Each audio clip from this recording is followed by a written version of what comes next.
ETV YouTube ఛానల్స్లో మీ వ్యాపార ప్రకటనల కోసం ఈ నంబర్కి కాల్ చేయండి. సో నా పిల్లలిద్దరూ కన్ఫర్మ్ గా నీలాగే పుడతారమ్మా. పుడతారు నాన్నా. అమ్మా, అన్నయ్యకి ఒక్కటే పాప, కానీ నాకు ట్విన్స్ ఇద్దరు.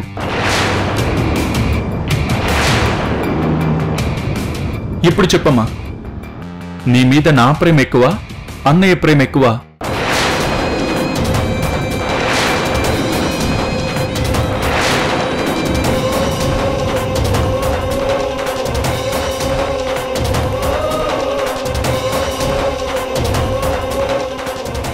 ఏమ్మా చెప్పమ్మా. రే, నీకు ఈ అమ్మ మీద చాలా ప్రేమ ఉందిరా, అది నాకు బాగా తెలుసు. నాకు కూడా నువ్వంటే చాలా ఇష్టం కదరా, ఆ విషయం నీకు తెలుసు కదా. నాకు తెలుసమ్మా, నేనంటే నీకెంత ఇష్టమో నాకు బాగా తెలుసు, కానీ మిగతా వాళ్ళందరికీ తెలియాలి కదమ్మా. అమ్మా అమ్మా అమ్మా, నీ మీద నాకెంత ప్రేమో చెప్పనా? అన్నయ్యకి ఒక దుర్గ పుడితే నాకు ఇద్దరు డబుల్ దుర్గలు పుట్టేస్తారు కదా. రే, నీకు కవలలే పుడతారా? అన్నయ్యకి ఒక్కటే గుణవంతురాలు, నాకు ఇద్దరు గుణవంతురాళ్ళు, డబుల్ గుణం.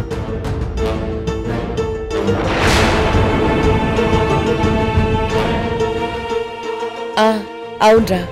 అన్నయ్యకి నీలాంటి ఒక ధైర్యవంతురాలు, నాకు ఇద్దరు ధైర్యవంతురాళ్ళు, డబుల్.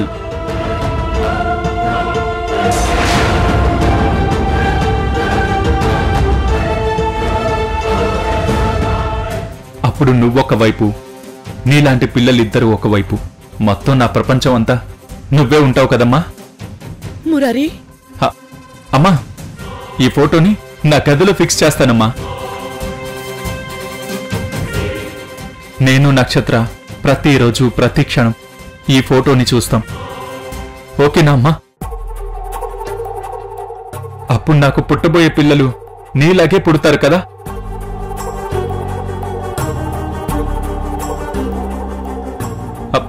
చెప్పమ్మా. పుడతారా?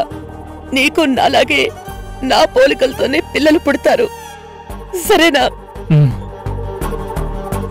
అమ్మా, నువ్వు అప్పుడు హ్యాపీగా ఫీల్ అవుతావు కదా. చాలా చాలా హ్యాపీగా ఫీల్ అవుతాను. నా కొడుకు ఈ తల్లి ప్రేమని ఇంత ఎక్కువగా కోరుకుంటున్నందుకు ఇప్పుడు కూడా నాకు చాలా ఆనందంగా ఉంది. అమ్మా,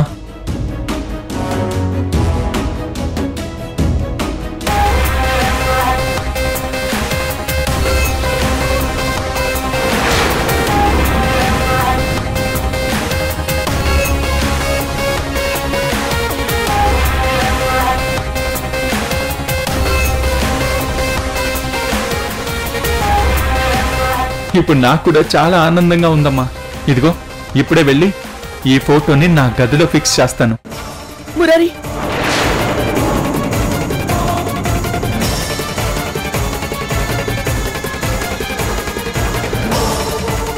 ఏంట్రా వీడు ఇంత పిచ్చోడైపోతున్నాడు? నాకేం అర్థం కావట్లేదు. ద్వారకా,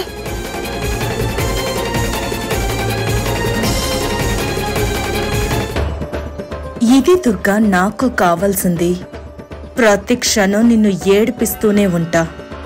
ఇప్పుడిప్పుడే మురారి నా దారిలోకి వస్తున్నాడు.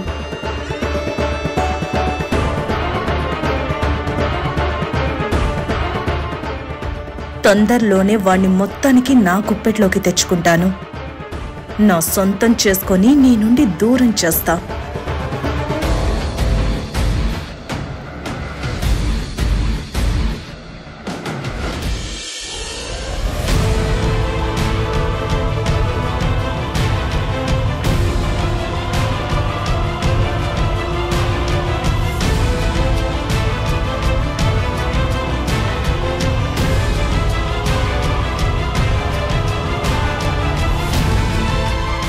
ఏంటి ద్వారకా, అంత డీప్గా ఆలోచిస్తున్నావు? మురారి గురించేనా? నాకేమీ అర్థం కావట్లేదు అవంతి. మురారి ఏం చేస్తున్నాడో ఎలా ప్రవర్తిస్తున్నాడో అసలు వాడి మైండ్లో ఏముందో నాకేమీ తెలియట్లేదు. నేను అమ్మలాంటి అమ్మాయి నీ కడుపున పుట్టాలని కోరుకొని ఫోటో చేయిస్తే నక్షత్ర ప్రెగ్నెన్సీ కూడా రాకుండానే వాడు అమ్మలాంటి 2 అమ్మాయిలు కావాలని ఫోటో చేయించాడు. అమ్మ మీద వాడికున్న ప్రేమ గొప్పదా నాకున్న ప్రేమ గొప్పదా అని పోటీ ఫీల్ అవుతున్నాడు. ఎందుకు అవంతి? మేమిద్దరం అమ్మ కొడుకులమే కదా. అమ్మ మా ఇద్దరిని సమానంగా ప్రేమిస్తుంది కదా. లేదు ద్వారకా, అత్తయ్యకి 2 కొడుకులు కాదు, ఒక్కరే కొడుకు.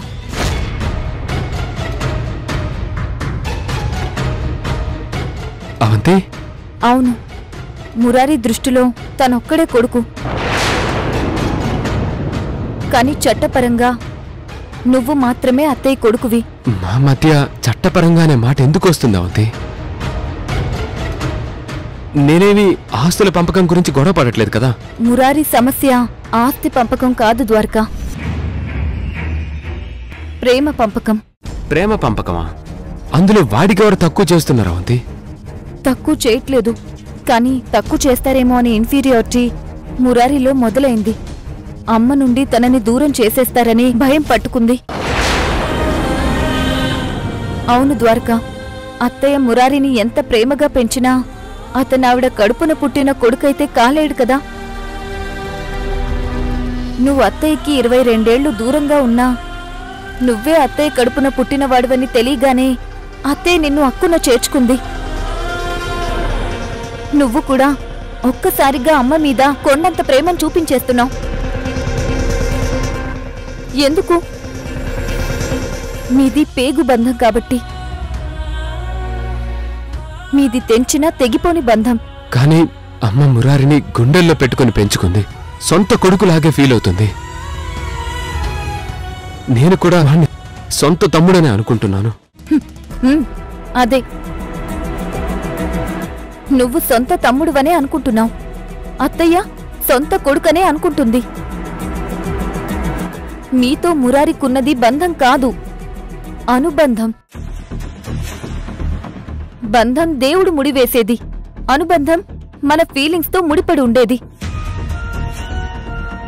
మనుషుల మధ్య ఫీలింగ్స్ అనేవి పరిస్థితుల్ని బట్టి మారిపోతూ ఉంటాయి. అలా ఫీలింగ్స్ మారితే ఆ ప్రేమలోని గాఢత తగ్గిపోతుంది ద్వారకా. అలా తగ్గిన మరుక్షణం ఆ మనుషుల మధ్య దూరం ఏర్పడుతుంది. మురారి భయం అదే ద్వారకా.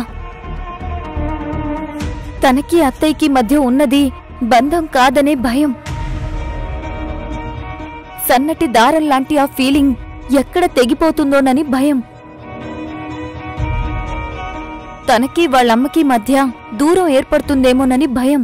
వాడంతలా భయపడే పరిస్థితి ఇక్కడే వచ్చింది. సడన్ గా ఈ ఇంట్లో పరిస్థితులు ఏం మారిపోయాయని. అరే, నీ మీద నాకు ప్రేమ తగ్గలేదురా తమ్ముడు, నువ్వు నా ప్రాణంరా, నీకోసం నేనేమైనా చేస్తానురా అని చెప్తూనే ఉన్నాను. వాడి కోసం ఇంటి నుంచి బయటికి వెళ్ళిపోవడానికి కూడా రెడీ అయిపోయాను. ఆ రోజు అమ్మ అడ్డం పడకపోయి ఉంటే ఈ ఇంటి నుంచి మనం వెళ్ళిపోయి ఉండేవాళ్ళం కదా. అరే, అసలు ఈ ఇల్లు వాడిదే అని ఫీల్ అవుతుంటాను. నేనే బయట నుంచి వచ్చానని ఫీల్ అవుతుంటాను. వాడింట్లోనే నేనుంటున్నానని ఫీల్ అవుతుంటాను. వాడి సంతోషమే నా సంతోషం అనుకుంటాను. అలాంటిది వాడి సంతోషాన్ని నేనెందుకు దోచుకుంటాను? ఇదంతా ఎందుకు అర్థం చేసుకోడు వాడు? ఇప్పుడు నువ్వెంత చెప్పినా మురారి అర్థం చేసుకోలేడు ద్వారకా. అర్థం చేసుకునే పరిస్థితిలో మురారి అస్సలు లేడు. దానికి కారణాలు చాలా ఉండొచ్చు. నక్షత్ర, సువర్ణ, రఘురాం వీళ్ళందరూ కలిసి మురారి మనసుని పాడు చేసుండొచ్చు. నీవల్లే అత్తయ్య మురారికి దూరం అయిపోతుందని అతని మనసులో బలంగా ముద్రపడిపోయింది ద్వారకా. అదే ఎందుకు? ఎందుకంటే మురారికి అత్తయ్య మీదున్నది ప్రేమ కాదు, అబ్సెషన్. అతి ప్రేమ, హద్దులు దాటిన ప్రేమ. అమ్మ మీద అంత ప్రేమ పెంచేసుకున్న మనిషికి నిన్ను మీ అమ్మని దూరం చేసే మనిషి వీడే అని ఒక చిన్న కారణం చూపెడితే చాలదా? అలాంటి చిన్న కారణం ఎప్పుడో ఎక్కడో కనబడింది మురారికి. దాంతో అతను మన నుంచి దూరం జరిగిపోయాడు. మనతో శత్రుత్వం పెంచేసుకున్నాడు. ముఖ్యంగా నీలోనే పెద్ద శత్రువుని చూస్తున్నాడు. ఇప్పుడు నా భయం అదే అవంతి. నా తమ్ముడు నా నుంచి శాశ్వతంగా ఎక్కడ దూరం అయిపోతాడో అని చాలా భయంగా బెంగగా ఉంది అవంతి. వాడు మళ్ళీ నాకు దగ్గరై నన్ను అన్నయ్య అని నోరారా పిలిచి ప్రేమగా హక్ చేసుకునే రోజు ఎప్పుడొస్తుందా అని, అసలు వస్తుందా రాదా అని ఒక్కటే ఆలోచన. ఆ రోజు రావాలంటే మన వల్ల అత్తయ్య తనకి దూరం అవ్వదు అని భరోసాని మనమే మురారికి కల్పించాలి. అందుకోసం నువ్వొక పని చేయాలి. ఏంటది? మీ అమ్మకి దూరంగా ఉండాలి. దూరంగా వెళ్తానంటే వెళ్ళొద్దని అమ్మ ఒట్టు వేయించుకుంది కదా అంతే. దూరంగా అంటే ఇక్కడ్నుంచి వెళ్ళిపోవడం కాదు, ఇక్కడే ఉంటూ అత్తయ్యకి దూరంగా ఉండడం. అంటే అంటే అత్తయ్య మీద ఎక్కువ ప్రేమ చూపించకుండా ఉండాలి. ఏం మాట్లాడుతున్నావు అవంతి? అమ్మ మీద ఎవరైనా ప్రత్యేకంగా ప్రేమ ఎక్కువగా చూపిస్తారా? అది న్యాచురల్, సహజంగా వస్తుంది. ఆ ప్రేమని ఎలా ఆపుతాం? నీ ప్రేమని ఆపుకోమని నేను చెప్పట్లేదు ద్వారకా. మురారి చూస్తున్నప్పుడు మురారికి తెలిసేలా నీ ప్రేమని చూపించొద్దు అని అంటున్నాను. మురారి ఇంట్లో ఉన్నప్పుడు మీ అమ్మ మీద ప్రేమని చూపించొద్దు. కొంచెం డిస్టెన్స్ మెయింటైన్ చేయి. కానీ అవంతి, దీనికింతకంటే వేరే దారి లేదు ద్వారకా. మురారికి అమ్మ మీద పిచ్చి ప్రేమ పెరిగిపోయింది. నువ్వు మీ అమ్మ కోసం ఏ చిన్న పని చేసినా అతను దాన్ని భూతద్దంలో చూసి తన ప్రేమని తక్కువ చేసి చూపించడానికే ఆ పని చేశావని అనుకుంటున్నాడు. అందుకే నువ్వు అత్తయ్య కోసం అసలు ఏ పని చేయొద్దు. చేసినా అది మురారికి అస్సలు తెలియనివ్వద్దు.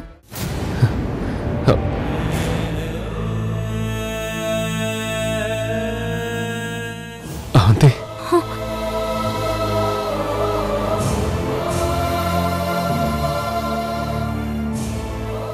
అసలు ఇలాంటి పరిస్థితి నాకెలా వచ్చింది అవంతి? నా తమ్ముడి కోసం నా తల్లికి దూరంగా ఉండటం ఏంటి? వాడిలా తయారవటం ఏంటో? ప్లీజ్ ద్వారకా, మురారి మనకి దూరం అవ్వకూడదు అంటే కొన్ని రోజులు, అట్లీస్ట్ ఈ పరిస్థితులు కొంచెం సర్దుకునే వరకైనా నువ్వు మీ అమ్మకి దూరంగా ఉన్నట్టు నటించాలి. నీ ప్రేమని దాచుకోవాలి. ఇక్కడ నువ్వెంత బాధపడుతున్నావంటే అత్తయ్య ఈ విషయంలో ఎంత నలిగిపోతుందో ఆలోచించు ద్వారకా. నీ బాధని చెప్పుకోవడానికి నేనున్నాను, కాని పాపం అత్తయ్య తన బాధని ఎవరితో చెప్పుకోగలదు?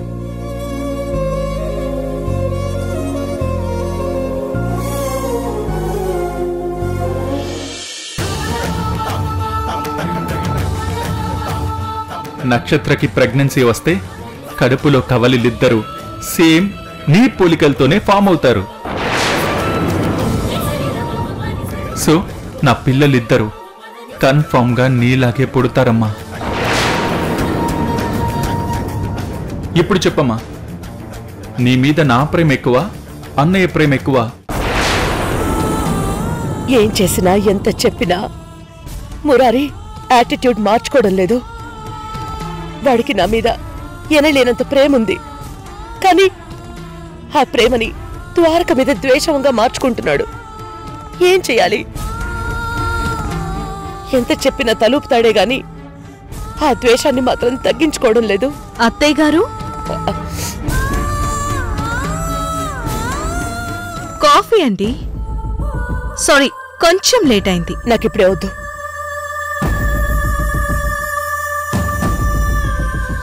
ఇప్పుడు అర్థమైందా అత్త? నేనిందాక ఏం చెప్పబోయాను?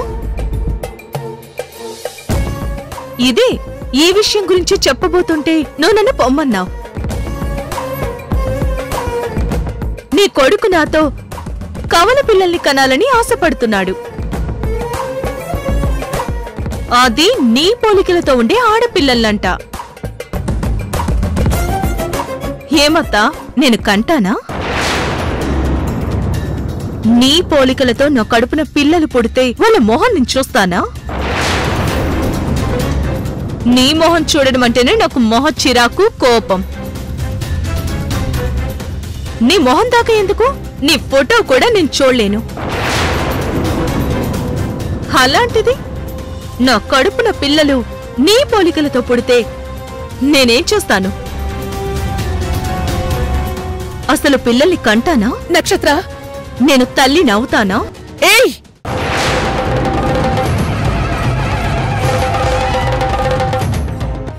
తోలు తీసేస్తాను పిచ్చి పిచ్చిగా మాట్లాడావంటే. కడుపున పుట్టబోయే బిడ్డల గురించి ఇంకోసారి ఏమైనా వాగావంటే నాలుక చీరేస్తాను.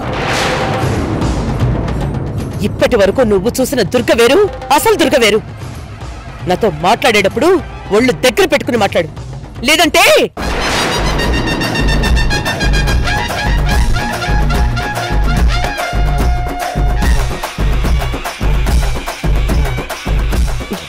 చూడు, ఆడదానికి మాతృత్వం అనేది భగవంతుడిచ్చిన వరం. దాన్ని తీసేసుకుంటాను, పారేసుకుంటానని పిచ్చి పిచ్చిగా మాట్లాడుతున్నావేంటి? ఇవన్నీ ఆ సువర్ణం చూసి నేర్చుకుంటున్నావా? నీకు విషయం చెప్పనా? నీకు నా మీద చాలా కోపం ఉంది. ఎందుకంటే మీ అమ్మంటే నీకెంతో ప్రేమ ఉంది. ఆ ప్రేమ వల్లనే మీ అమ్మనేదో చేశాననుకుని నా మీద కోపం పెంచుకుంటున్నావు. కానీ మురారి తన కన్న వాళ్ల మీదే ప్రేమ కాదు, ద్వేషాన్ని పెంచుకుంటున్నాడు. ఎందుకు? తన కన్నవాళ్లు ఎంత దుర్మార్గులో మురారికి బాగా తెలుసు. మనుషుల మాటలు విని నువ్వు మనసును పాడు చేసుకోకు, నీ జీవితాన్ని నాశనం చేసుకోకు. నేను నా జీవితాన్ని ఎందుకు నాశనం చేసుకుంటాను? నీ జీవితాన్ని నాశనం చేస్తాను. చేస్తాను అని చెప్పిన వాడే చిప్పుకూడు తింటున్నాడు జైల్లో. అది తెలియట్లేదా నక్షత్ర? నన్ను నాశనం చేయడం నీ వల్ల కాదు గాని నువ్వు చేయగలిగిన పనేంటో నేను చెప్తాను, విను. చక్కగా నా కొడుకుతో కలిసి కాపురం చేసుకో, పన్నంటి బిడ్డని కను, ఈ ఇంటికి వారసుండివ్వు, ఈ ఇంట్లో అందరితో సుఖ సంతోషాలతో ఉండు. ఇది మాత్రమే నువ్వు చేయగలిగేది, అది గుర్తుపెట్టుకో. ఇస్తాను, ఎందుకివ్వను? వారసుల్ని ఇస్తాను. నువ్వు చెప్పావు కదా నేనేం చెయ్యాలో, అలాగే చేస్తాను. ముందు నీ కొడుకుతో కాపురం చేస్తాను, బలం కోసం మంచి బలమైన ఫుడ్ తింటాను, కన్సీవ్ అవుతాను. వెంటనే నువ్వు నీ కొడుకు నన్ను డాక్టర్ దగ్గరికి తీసుకెళ్తారు. డాక్టర్ కడుపులో బిడ్డ బలంగా పెరగాలని మందులు, టానిక్లు రాస్తారు. నేను అవన్నీ వాడతాను. 5 నెలలు తెచ్చుకుంటాను. అప్పుడు డాక్టర్ గారు స్కానింగ్ చేస్తారు. మురారి జాతకం ప్రకారం, నీ నమ్మకం ప్రకారం నా కడుపులో కవల పిల్లలే ఉంటారు. దాంతో నువ్వు నీ కొడుకు సంబరంతో ఒక్కసారిగా ఆకాశానికి ఎగురుతారు. ఆ ఆనందాన్ని నేను ఇంకొక నెల పెంచుతాను. ఆ పైన ఇంకో నెల కూడా పెంచుతాను. ఆ తర్వాత నేనేం చేస్తానో తెలుసా? అప్పుడు నీ ఏడుపు చూసి నేను, పైనున్న మా అమ్మ ఇద్దరం సంతోషంతో పండగ చేసుకుంటాం. ఇదే నేను నీకు వేసే శిక్ష.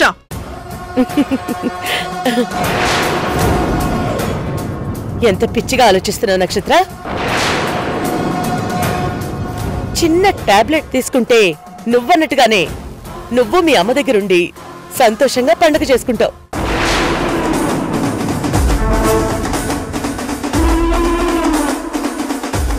ఫారెన్లో చదువుకున్నానన్నావు, నిజంగానే చదువుకున్నావా? చూడు, కాలం ఎప్పుడూ ఒకేలా ఉండదు, మారుతూ ఉంటుంది. అలాగే నువ్వు మారతావు. వెళ్ళి ఇప్పుడు నీ పని చూసుకో. వెళ్ళు.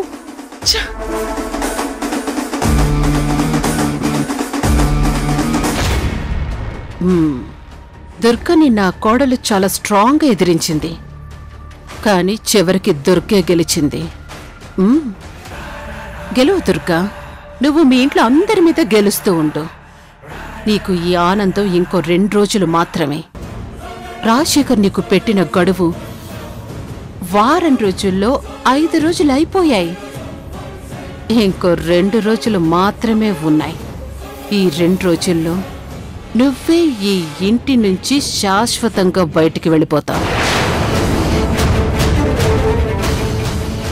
మయూరికి పెళ్లి సంబంధం చూస్తున్నట్టు ఫోటో ఎందుకు? ఏ మయూరికి పెళ్లి సంబంధం చూడకూడదా? తనకింకా పెళ్లి రాలేదా? ఏం లేదత్తయ్యా, నిజంగానే పెళ్లి సంబంధాలు చూస్తున్నారేమోనని డౌట్ వచ్చి. ఇందులో డౌట్ పడాల్సిందే ఉంది. సంబంధాలు చూస్తున్నావే అనుకోండి.